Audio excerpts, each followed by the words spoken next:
Well, welcome everybody. Thank you for attending our June board meeting. I'd like us to start by reviewing the agenda. Has everyone seen the agenda? Everybody all right with it? Any suggestions or changes?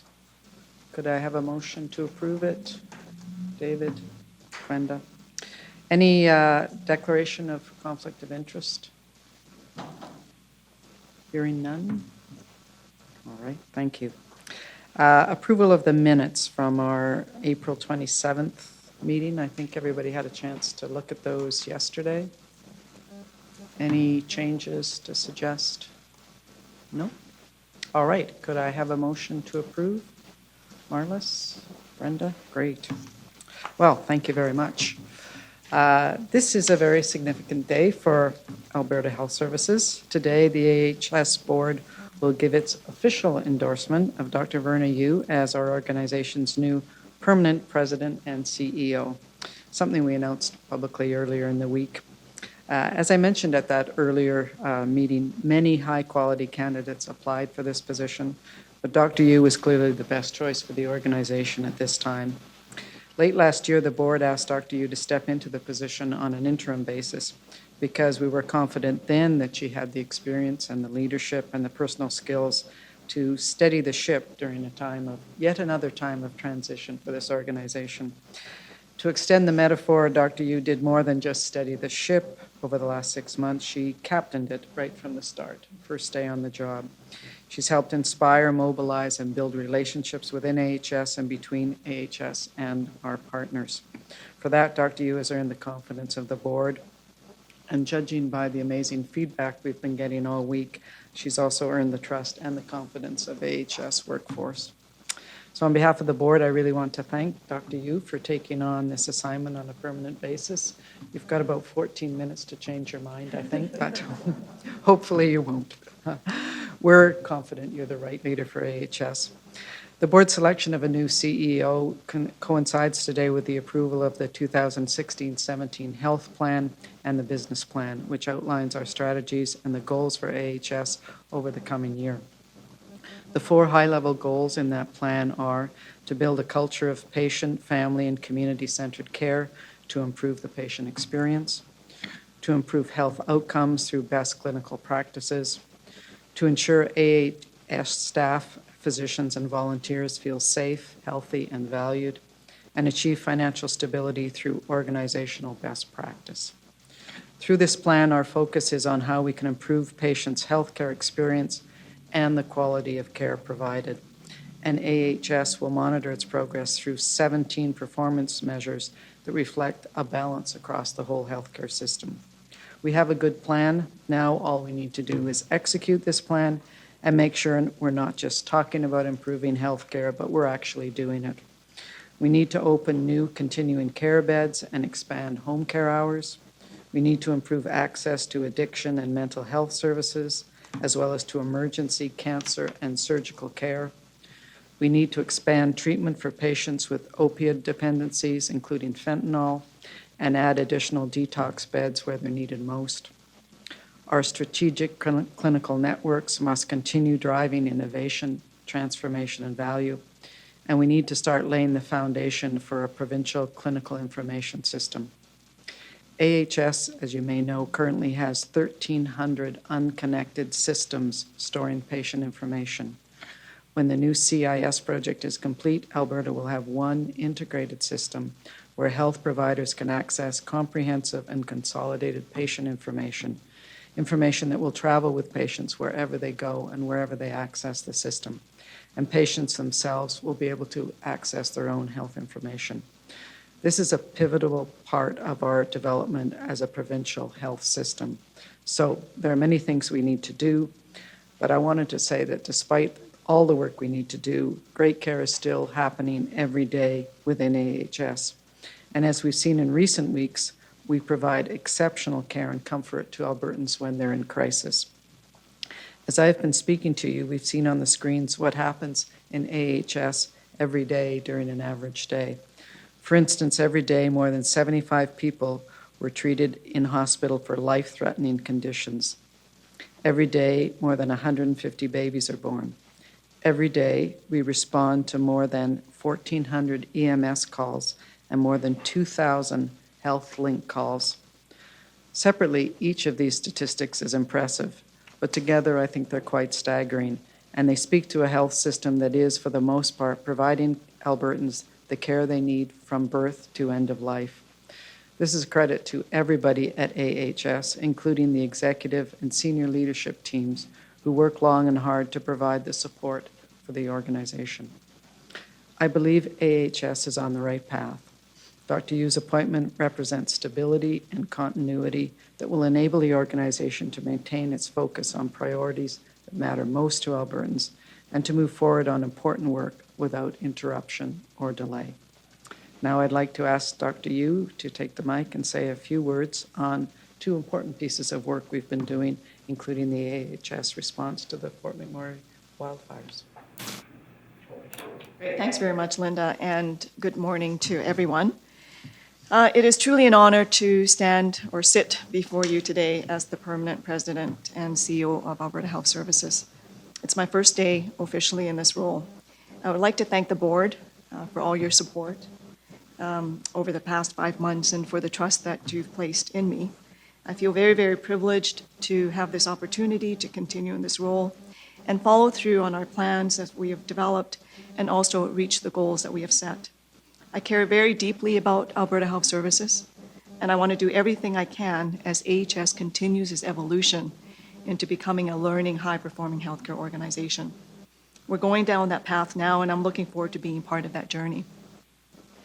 Linda has mentioned some of the work ahead of us, so I won't repeat that, but I would like to spend a few minutes talking about one particular project that we've recently completed. 2 weeks ago, AHS launched the Thanks for Caring website. It provides a simple way for Albertans to express thanks to people at AHS who have provided exceptional care and whose kindness has made a difference in their lives. Albertans can go to www.thanksforcaring.ca and post messages of gratitude for care received from any person working in any role at any AHS site. The thank you notes can be personalized from a different menu of page shapes, background colors, fonts, and emojis.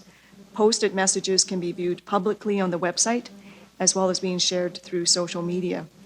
And if there is enough information provided to identify an individual or care team, we'll send them an email with a link to their thank you message. The website was developed for a few reasons. First, there was a need for it. About 1,500 patients, clients, and families send commendations to AHS every year, thanking staff, physicians, and volunteers for the care and help they provided. The website makes it easier for people we serve to give feedback and tell their stories. And second, this is an opportunity to really showcase the great care our people provide every day and capture a snapshot of their extraordinary efforts. I can't overemphasize the importance of being acknowledged for doing a good job. The site builds on a similar website we launched in 2015 called a Thank a Paramedic.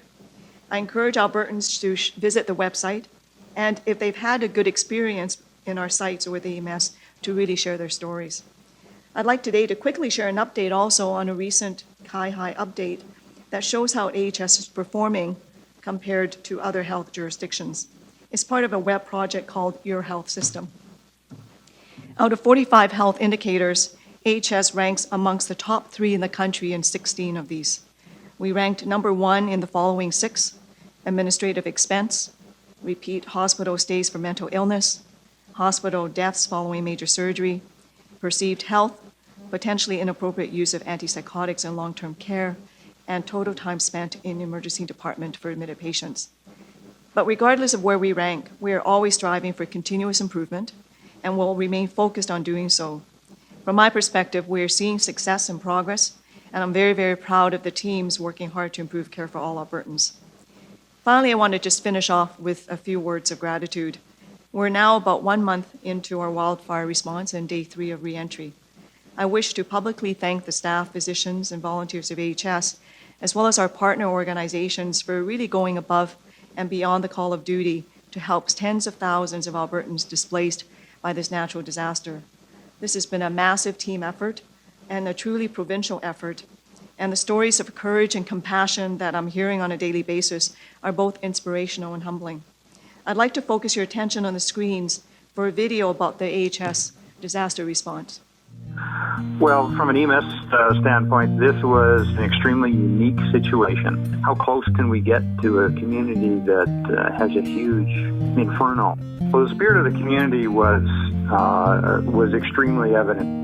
These people were evacuated to other areas in personal vehicles from people that worked in the hospital, worked in these healthcare settings, that just did what they needed to do, filled their car with people and patients, and took them to places of safety.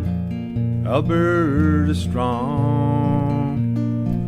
we live together. Alberta strong, we help each other. When you are having a baby, that is really the only thing you focus on. Initially, you had the amazing relief, but it was when they were about to go home that it really, really hit them. There is no home to go to. We have an amazing team. So right away, people got together and offered accommodation.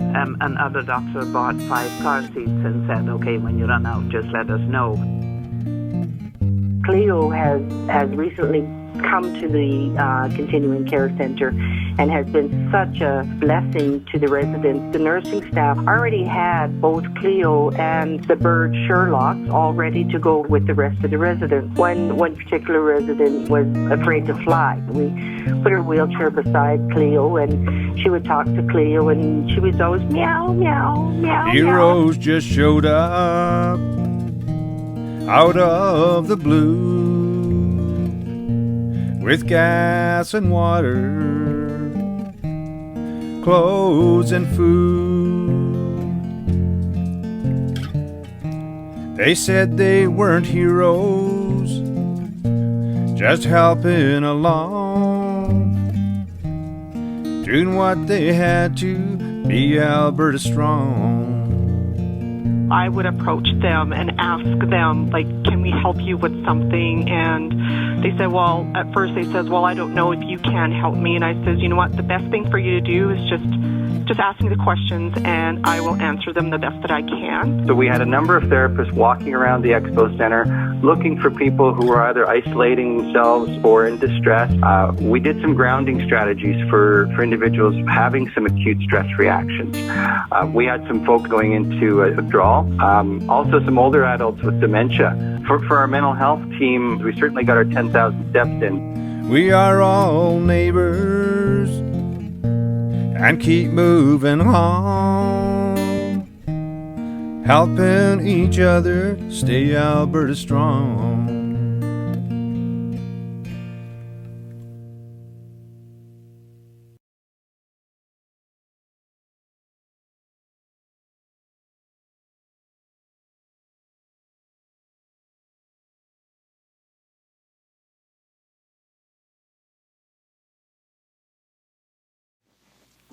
So hearing these stories and the voices of our people make me really proud to be part of this amazing organization. Thanks, Colleen. I should also point out that the song in the video was written and performed by an AHS employee. His name is Ken Garnett, who works in the maintenance area in Peace Region. So thank you so much, Ken. He says he wrote it because he wanted to help Albertans, and especially the evacuees, maintain a positive spirit during these difficult times. So my heart goes out to people in the community who've lost so much, and this includes our own staff, physicians, and volunteers. The estimates suggest that 1 in 5 people within our Fort McMurray workforce have lost their homes. And as an organization, we're going to do our best to support our people who, despite their own personal situations, have worked to restore health services in their community. This week, we reopened the emergency department at the Northern Lights Regional Health Center, and the rest of the hospital will be open once again, and once we're able to clean and resupply and restaff the equipment. The reopening of the Northern Lights Regional Health Center will be a milestone event and one that will likely provide a boost to the psyche of the community and the staff. Yet we still have much work ahead of us, especially in helping Albertans deal with the emotional toll of this disaster. Just as we did in Slave Lake fires in 2011 and in southern Alberta floods in 2013, We're devoting additional mental health resources to help displaced Albertans cope with this disaster and put their lives back together again. Our staff, physicians, and volunteers really fills me with pride, but also with optimism. They have helped steer this province through tough times in the past, and they're doing it again.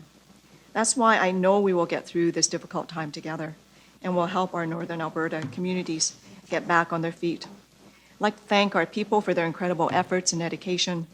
I'm excited and honored to lead an incredible team of people. Thank you for all the congratulatory notes and emails, and thank you for being with us here today and for listening. Thank you, Verna. Now, to just make that official, the board of AHS has been sitting as a search committee since January, and we concluded our deliberations a few weeks ago, and now I would like to ask our vice chair, Brenda Hemmelgard, to present a motion from that search committee. Thank you, Madam Chair. It's an honor. I move that the Alberta Health Services Board appoint Dr. Verna Yu as the President and Chief Executive Officer of Alberta Health Services effective as June 3rd, 2016, and approve the appointment agreement made effective June 13 between Dr. Verna Yu and AHS in the form reviewed by the Board, which sets out the terms and conditions applicable to Dr. Yu's role as President and Chief Executive Officer. To authorize and direct the Chair of the AH Board to enter into and execute the employment agreement on behalf of AHS, and to authorize and direct management of AHS to take all such other acts and things that they consider to be necessary or advisable in connections with the foregoing resolutions. I so move. I know you just said that off the top of your head, and one of the things I think you meant to say was effective June 3rd. Did you say June 3rd? I meant to say June 3rd. Yeah, I think it sounded like June 13th to me. Okay, June 3rd. Good. With that amendment, would someone like to second the motion? Marlis. All in favor? Oh, there we go. All right. Congratulations.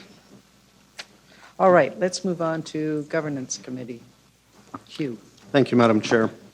The Governance Committee last met on May 11th of 2016.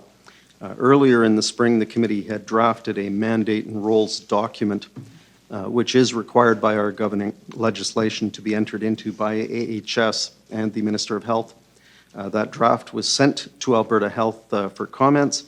Alberta Health recently sent a revised draft of the mandate and roles, and the committee had the opportunity for a first review of the draft on May 11th.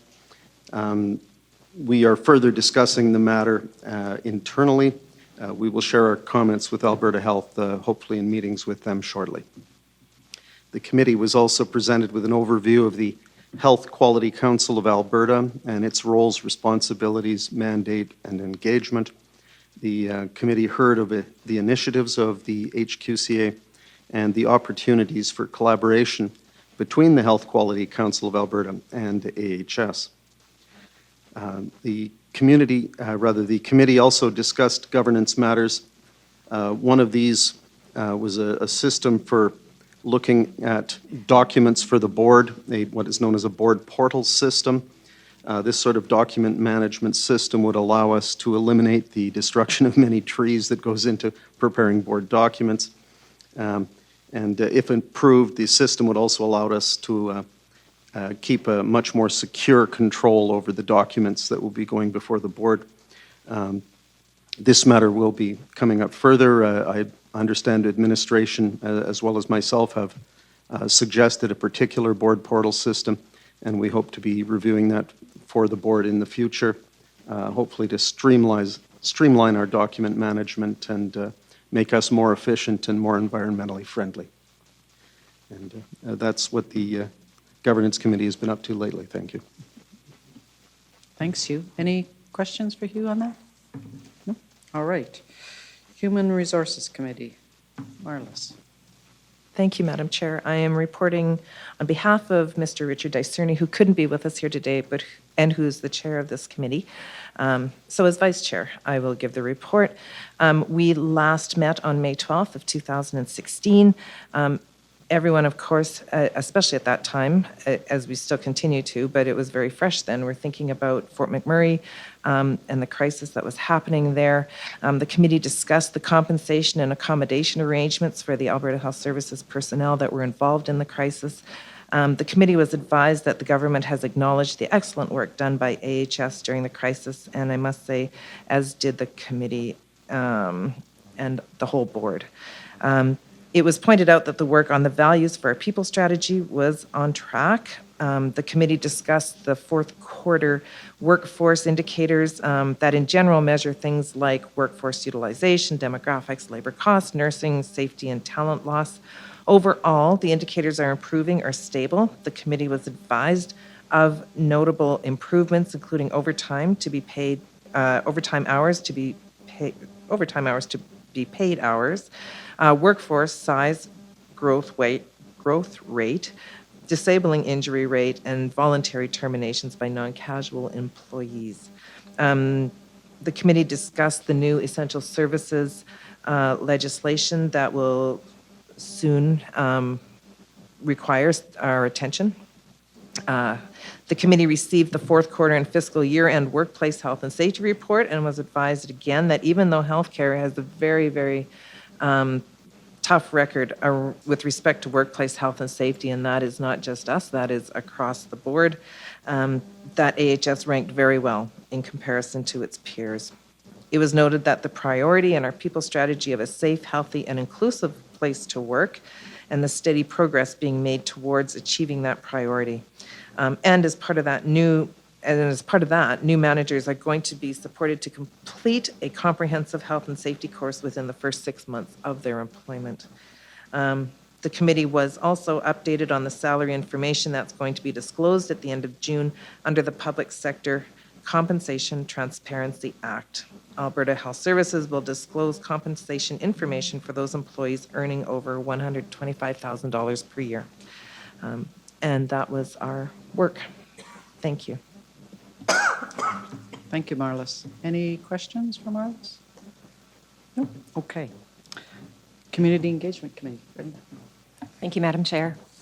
The Community Engagement Committee last met on May 18th, 2016, and it was a pleasure to have Dr. Tony Fields, who's the chair of the Provincial Advisory Council on Cancer, along with Nancy Hebert and Matt Parliament from Cancer Control Alberta, attend our meeting. Dr. Fields presented an overview of the role of the Cancer Provincial Advisory Council and the collaborative work with Cancer Control Alberta and the Cancer Strategic Clinical Network as well.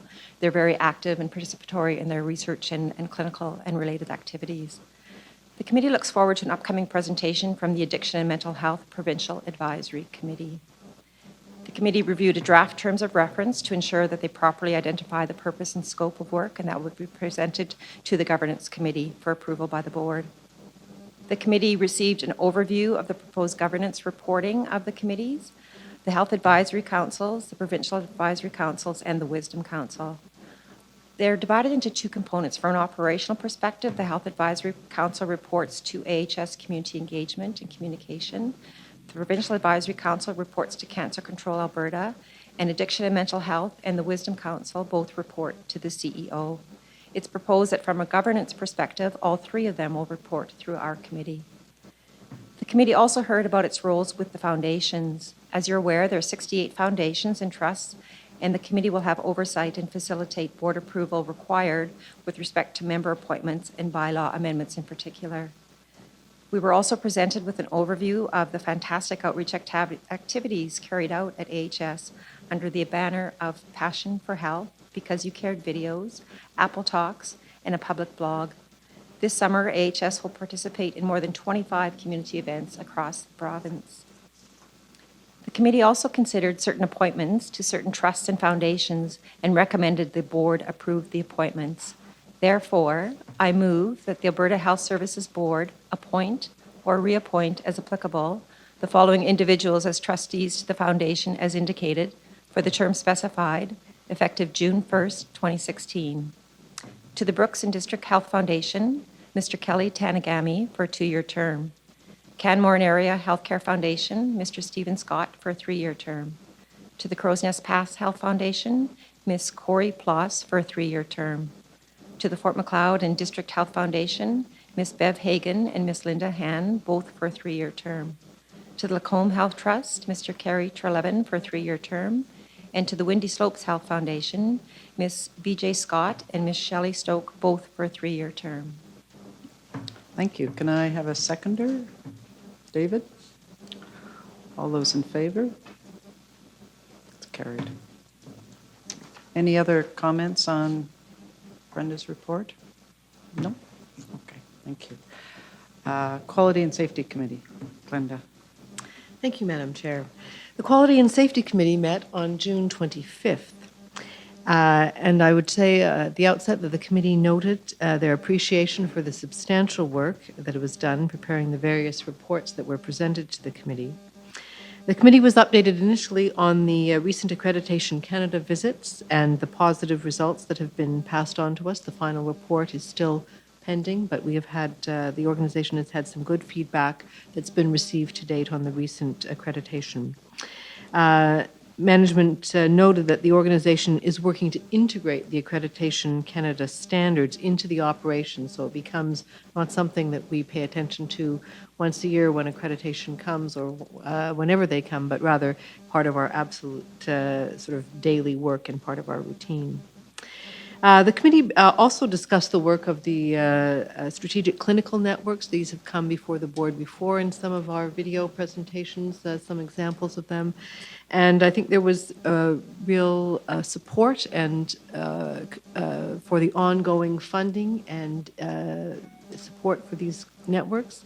It was noted that in many ways they're the sort of foundation of much innovation. They're a very innovative and insightful way that teams across Alberta Health Services come together, and the committee agreed to have regular SCN updates as standing items on our committee agendas. The committee was also presented details on the Helping Healers Heal initiative, which was an initiative that addresses the inherent risks of emotional distress for staff in healthcare.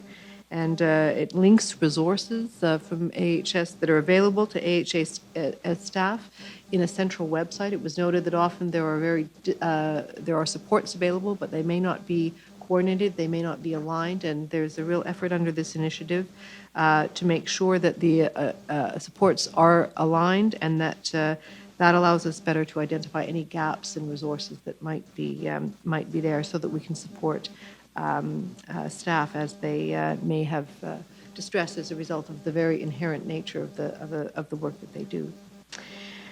We also are looking at a committee for how we might perhaps draw up a dashboard of indicators that we as a committee would really focus on over time as we look at quality and safety throughout the organization, trying to focus our attention with the help of our administration on which items are the most important to monitor on an ongoing basis.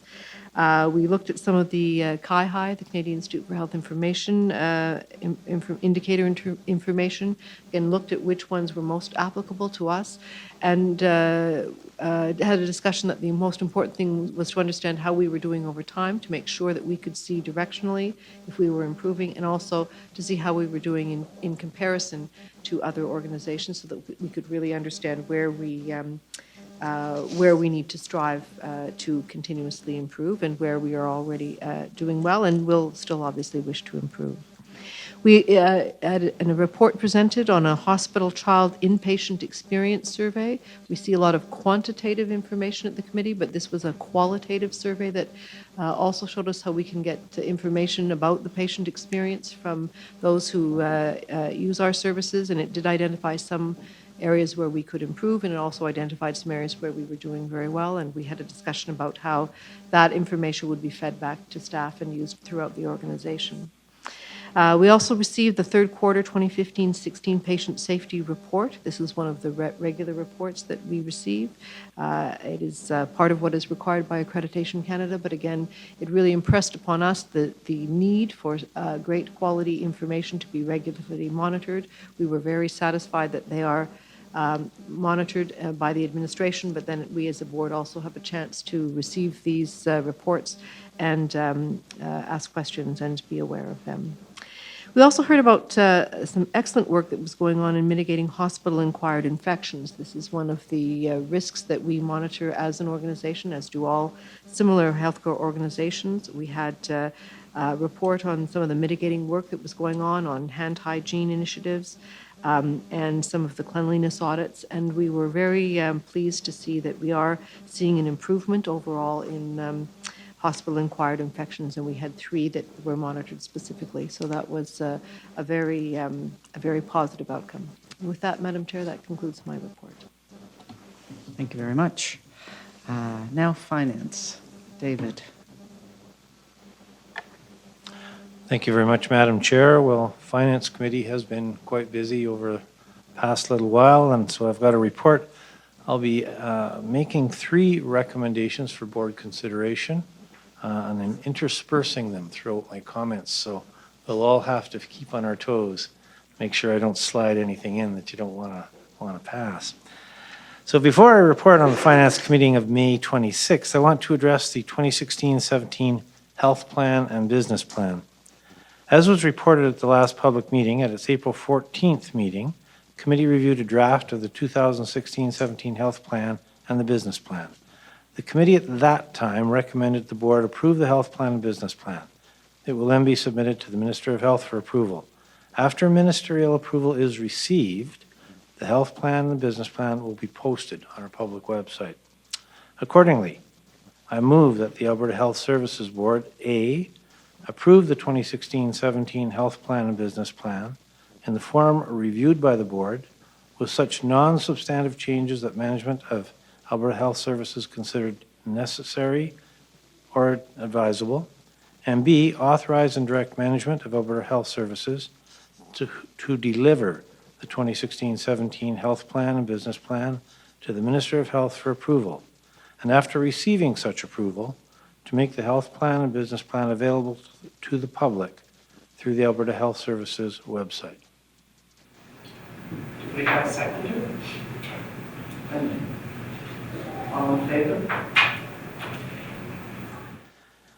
Now, if we can move to the report of the Finance Committee May 26th meeting.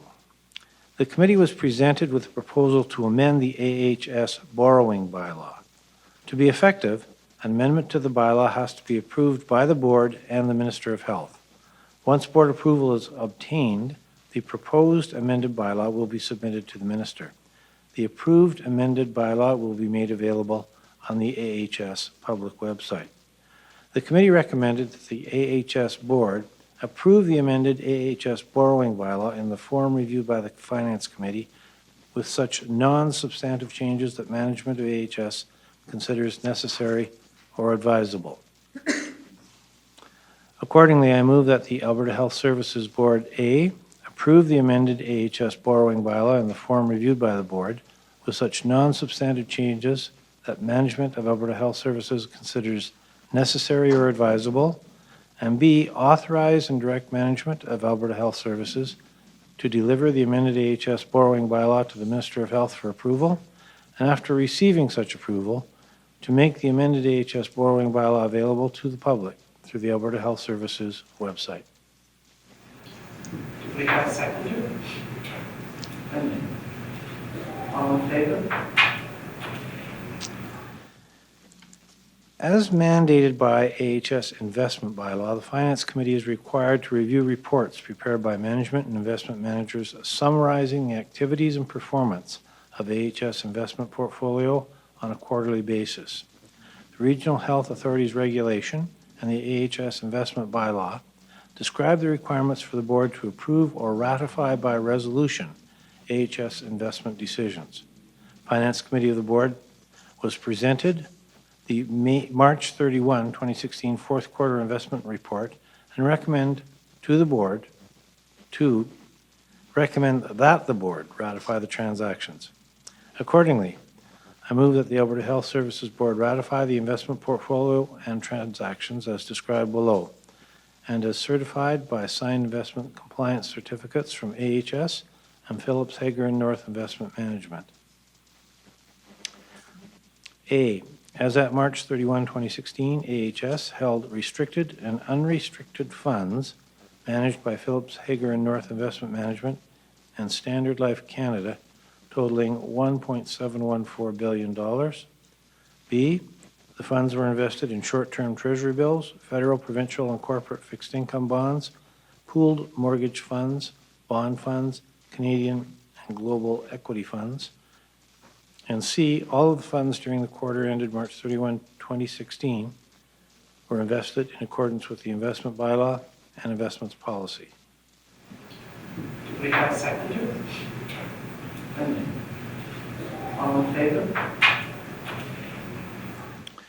So the committee also heard updates on the Edmonton Clinical Lab Project, the Calgary Cancer Project, and the Fort McMurray Fire. So now, Audit Committee.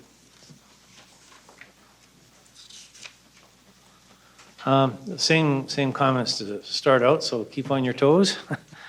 The Audit and Risk Committee met on May 26th. The committee was presented an advisory report prepared by AHS Internal Audit that reviewed the current design and key risk areas of the contract and quality monitoring and evaluation process for contracted residential addiction treatment service providers.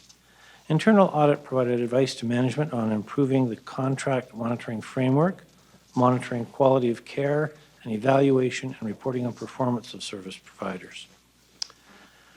The 4 compliance functions, human resources, information technology, finance and contracting, procurement and supply management, have prepared plans for 2016-17. The plans were consolidated into one for the committee to review. Compliance functions provide assurance to both management and the board on the key controls related to payroll, contracting, information technology, and financial systems. The high-level themes that functions are working on together are improving efficiency and effectiveness of audits, increased use of data analytics, and development of compliance methodology and framework. The committee was presented with the Enterprise Risk Management Quarterly and Annual Risk Report as at March 31, 2016. In the report, the ERM team has compiled an update to the risks on the Enterprise Risk Register. The main purpose of the Risk Register is to ensure that an appropriate review of key risks and their mitigation activities is regularly reviewed at management and board level. The committee recommended the board approve the ERM Quarterly and Annual Risk Report as at March 31, 2016. Accordingly, I move that the Alberta Health Services Board, A, approve the ERM fourth quarter and annual risk report presentation in the form reviewed by the board with such non-substantive changes that management of Alberta Health Services considers necessary or advisable, and B, authorize and direct management of Alberta Health Services to take all such other action as management considers necessary or advisable in order to give full effect to the foregoing. Do we have a seconder? All in favor? The Audit and Risk Committee also reviewed a final draft of the AHS 2015-16 annual report and recommended that the AHS board approve the report. Accordingly, I move that the Alberta Health Services Board, A, approve the AHS 2015-16 annual report in the form reviewed by the board with such non-substantive changes that management of Alberta Health Services considers necessary or advisable, and B, authorize and direct management of Alberta Health Services to deliver the annual report to the Minister of Health and to later make the annual report available to the public through the Alberta Health Services website. Do we have a seconder? All in favor? The committee reviewed a final version of the March 31, 2016 consolidated financial statements, the establishment of internally restricted surplus for future purposes, and the financial statement discussion and analysis. The committee recommended that the board approve those items.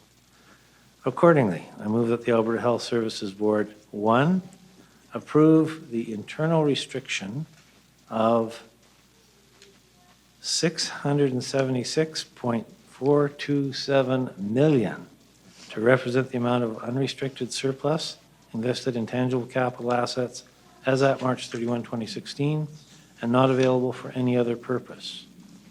2, approve the internally restricted surplus for future purposes as at March 31, 2016 of A, 102.141 million for future capital purposes. B, 73.488 million for the future parking infrastructure reserve for future maintenance, upgrades, and construction. C, 41.431 million to represent the net assets related to the equity of the liability and property insurance plan. D, 30.158 million to fund the Provincial Clinical Information Systems Initiative. E, 17.046 million for specific local initiatives as a result of local fundraising. F, 14.935 million to fund cancer research. And G, 2.051 million for retail food services to assist with future upgrades, maintenance equipment, and construction costs for retail food service operations. And thirdly, to approve the AHS consolidated financial statements for the year ended March 31, 2016, as reviewed by the board. And B, financial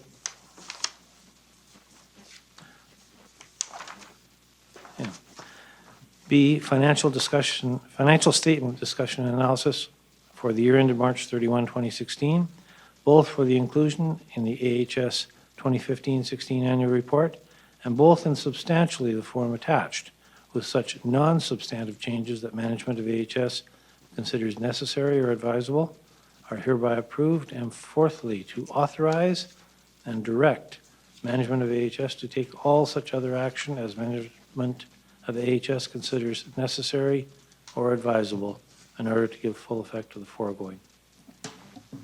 Seconder, Hugh, all in favor? Wow. And that is the extent of audit and risk. I think you get a prize for that, for sure. Any questions for David? No. Hearing none, I would like a motion to adjourn. Hugh, second by Quinn. All in favor? Great. We are adjourned. Thank you very much.